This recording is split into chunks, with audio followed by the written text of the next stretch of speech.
You probably know that there's a risk you need to take to be able to take your life to the next level. Maybe it's that business idea that you've had forever. Maybe it's the fact that you've always wanted to quit your job, maybe, and focus on something that is in tune with your passions, and maybe something that makes you feel more alive and something that is aligned to your true self. All these things, I feel like we all have ideas in our head of things we need to do to make our lives better, but for some reason, you just can't seem to hit the go button. The execution part somehow becomes hard. Why? Because you're clouded by certain things that you may not understand. This video is for you. You don't need to water it down. Hi guys, hello. welcome back to my YouTube channel. Yes, I'm back. Thank you so much for clicking on this video. Today I just thought we'd talk about something that is very much affecting a lot of us. For the most part, whenever you feel like you have ideas going on in your head and maybe dreams that you feel you want to accomplish, but somehow you just can't get yourself into the action part, you just can't get yourself to take the action that will actually get you there, mostly it's because of an unconscious fear. So I needed us today to really talk about where we collect this fear from, where it comes from, and how much it can actually cloud your true self. Because I'll tell you what, that voice inside you that is always giving you like fresh ideas, business ideas, maybe creative ideas, that voice inside you that wants to draw, that wants to sing, that wants to express itself creatively, that voice is always coming from the divine. It's always coming from your intuition. It's always coming from the true self. But then it gets clouded by fear. Okay, so when you are a child, you are fearless. You know this, right? You've seen how kids will be climbing up places, doing some dangerous stuff, not knowing that this thing could actually end up getting me hurt. They're not conscious of that fact. That was you growing up. And I always like to compare a child's mind, because a child's mind is in theta state. I like to compare it to a laptop or a computer. And the same way you can download something on a computer is the same way a whole program was downloaded into your mind when you are below the age of 7. Okay, first your mind is programmed genetically. Yes, of course in your mother's womb, but when you're born between the ages of 0 to 7 or 8, your mind starts to be programmed environmentally. And so you absorb the energy that is around you unconsciously. When your mind is being programmed environmentally, as a child, who are you around for the most part? It's your parents. It's your primary caregiver and your secondary caregiver. Maybe if there's a nanny involved, all these people are the ones who are playing parts in that download that is going on in your mind. And that's why fear is almost this thing that will always be a part of us. And I know when you have all these good ideas, but you just can't seem to be moving, you just can't seem to be executing, you just can't seem to be taking action, it's very easy to call yourself lazy and dumb and all these things. Why? Because these are the things that were being fed into that download you had in your mind as a child. The reason why your mind is in survival mode, and I need you to get me clearly, is because your ancestors, the people who existed before you, before we all evolved and became what we are right now, were always living in survival mode. Remember, those are the days when wars used to break off any minute. Those are the days when there was a lot of hunger, there was a lot of poverty. Those are the days when people were fighting for independence.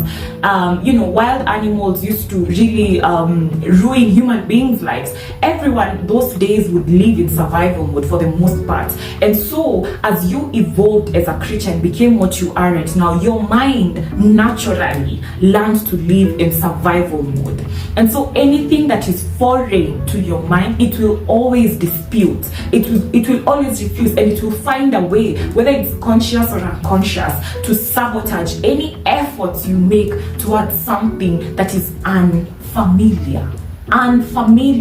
Even when this thing that is unfamiliar is actually something that is good for you, your mind does not recognize that.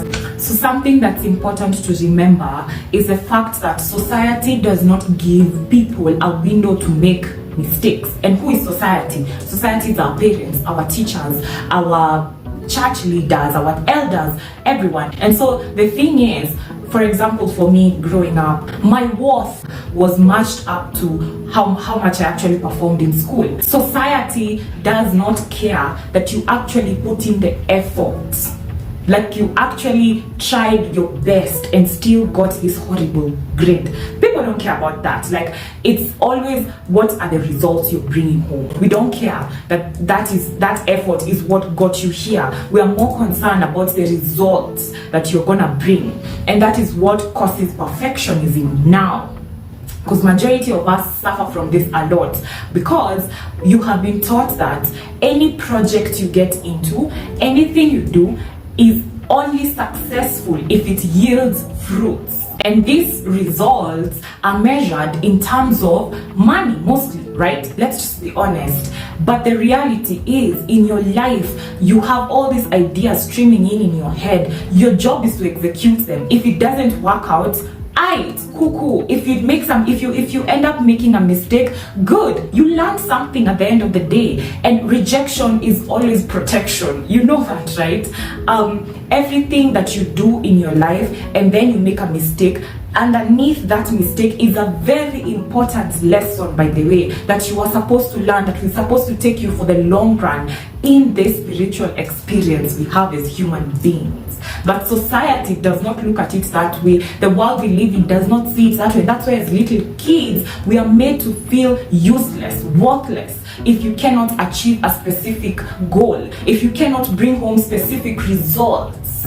But sometimes failure is a part of success. Have you heard all the successful people give their speeches on how they became successful? Always, time without number, there'll always be a story where this person failed. There'll always be a story where this person was at the verge of giving up, at the verge of failure. And it's okay. It's life. This is what it should be. But because you have been taught that you're not enough if your results aren't enough, then you resort to self-sabotage anytime there's a project that you need to work on. Why? Because you're scared of failure. You're scared of poverty. That is what happens. But you cannot operate from a place of fear, because mistakes are bound to happen. Okay? Whew. And so the most important thing, by the way, I want you to remember is that your body remembers trauma even before your mind does. And that's why self-sabotage is almost as autonomic as breathing. What is something autonomic? It means I don't have to think to breathe. I'm just breathing, right? Like you're breathing, thinking, looking at me right now. But you don't have to think about it for it to happen, right? It's unconscious. It's automatic. Your body remembers that time when you came home with a coloring when you were in nursery and you showed your mom, your dad, or your nanny or whatever, and they were like, yeah, you tried, that's just not enough. But deep down, you felt like, but I gave it my best, you know? And then after that, you end up feeling like there's nothing I ever do that ever measures up. Your body remembers that. It remembers that specific moment. I was reading a book recently. It's called, I'll put up the photo of the book here. And it's about Maurice. He talks about how parents see their children as an extension of themselves.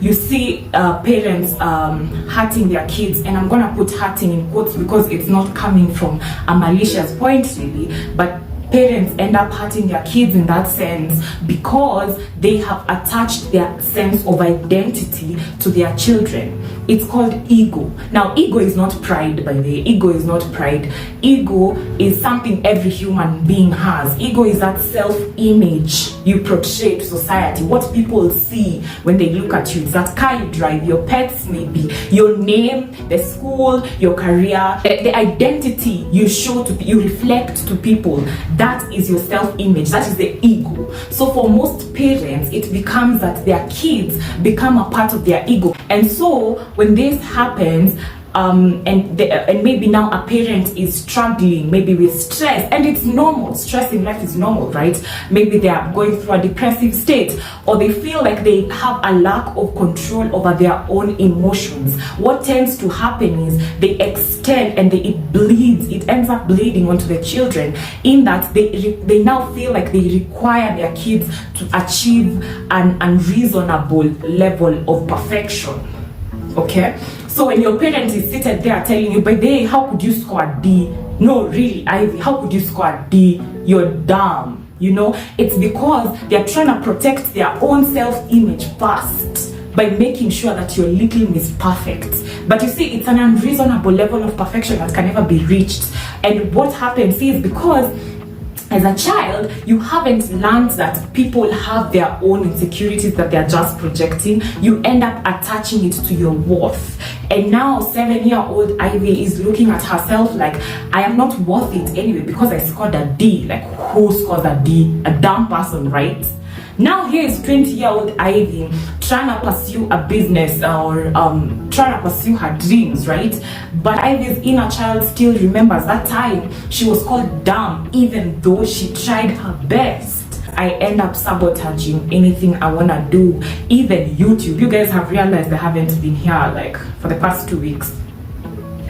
Your girl has been going through it. Oh, and by the way, I did 2 videos. These past 2 weeks, the ones I haven't been uploading, I did 2 videos, but every time I would watch a video, I'm like, nah, this is not gonna go up. I have two videos here by the way that I ended up not editing even. Why? Because I felt like it wasn't perfect. See, that level of perfection I was taught as a 7-8-year-old is still reflecting in my life right now unconsciously. And I'm sure it is in yours too. You see, the thing is, we are taught that when you do something, it's either a 0 or a 100. It's either horrible or perfect. But in between here is a whole spectrum of what this thing could actually be. This perfection we chase is because of what our caregivers, our primary and secondary caregivers have taught us, that we are supposed to be perfect. But now I'm reminding you, honey, that your parents look at you as an extension of their self-image. They're trying to protect you and them at the same time. But you don't need to be perfect. That's the thing. And you need to go back to that inner child really and remind her that it wasn't your fault, Ivy. You tried your best. You tried your best in this exam. It just didn't work out. Someone called you dumb because they felt like you were affecting their own self-image and yours in the long run. And you remind that inner child every time, you're smart. You're smart, Ivy, you're smart. And anything that you put in your effort into, either it works out or it doesn't. And when it doesn't, there's a lesson. So just do it either way. You ever feel the way your body becomes stiff from staying in bed? I don't know. I know there are people who can relate to this. People who have trauma response that is freeze can relate to this. And then you just want to procrastinate the whole time. You just keep saying, yeah, I'll do it tomorrow. Yeah, I'll do it tomorrow. I'll do it tomorrow. I'll do it tomorrow. You don't end up doing it. And that feeling of not doing it is what makes you feel even worse about yourself. Perfectionism is one thing I've really noticed about myself, especially because of the fact that I can actually sit here and shoot a whole video and not end up uploading it because I feel like it's not perfect. The fact that you're aware of your shadow self allows you not to allow it to sabotage your own efforts, because you're aware. You know when you get up in the morning and you don't feel like doing anything, you know that's your body going into freeze state. But you see, just being conscious of that fact in itself, trust me, somehow will equip you with the knowledge to know how to work around it. So this is for all my people out there who get like into freeze state. Freeze state is like you just want to stay in bed and do nothing the whole day. Just TikTok, watch movies, I don't know, eat, and then just sleep. Like you don't feel like you want to even get out of bed. This is a message for you. Your body is still going through something in that specific moment. And also, you're not lazy. I know for the most part you have been called lazy a lot for being that way, but there's nothing. I saw this on the holistic psychologist, her page, and she was talking about there's nothing like laziness. Unless you actually make a conscious decision to be lazy, you can never be lazy. Your body is just trying to sabotage your own efforts because of something horrible it remembers. You need to remember that and be very compassionate with yourself. You want to stop being that voice that your father, your mother, your nanny, your auntie, your uncle, your cousin once was in your head. You have to stop being that voice, and you calm yourself down. You sit there, you're like, Ivy, we are scared of this thing, but hey, listen, it's okay. We're gonna figure out a way to deal with it. Sometimes extend compassion to yourself. If you feel like staying in bed, fucking stay in bed. But if you really feel like you need to get up and do something because it's the only way you're gonna feel better, you can try your best to ease out of that freeze state, and I'm gonna give you some of the ways you can do it. The first thing is to ground yourself. I'll always talk about that.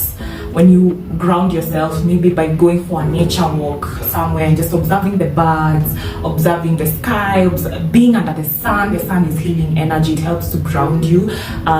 Putting your feet down on the ground, grounding yourself, literally meditating. When you do all these things, they really remind you of who your true self is. It takes you back to that light that is truly, truly you. And now your shadow self somehow has less power. So after you go for that walk or after you meditate, you'll come back to the house and really feel like, oh, you know what? I'm just gonna get the video done. Because your true self has now come out for real, because your true self is that divine voice inside you. It's that divine power, because we are all divine beings. We are spiritual beings having a human experience. The second thing I'd advise you is to literally do the easiest thing you can do in your house. What's the easiest thing you feel like you can do? Maybe it's cleaning up a little, maybe it's just arranging things. Do something small. Fold your clothes, do the dishes, just do something that will get you moving. And it has to be something that is very subtle. And the most important thing, please don't forget, is to be aware. To be aware of your shadow self and your fears. Write them down, put them into perspective. This way, literally, the devil has no power over you. Okay? So, I love you guys so much. Thank you so much for watching this video. Please be sure to like, comment, share, and subscribe. And I'll see you guys on the next one. Mwah! Have a great day. Happy Wednesday! Bye! Stay with it. You don't need to water it down. No one else has the same story.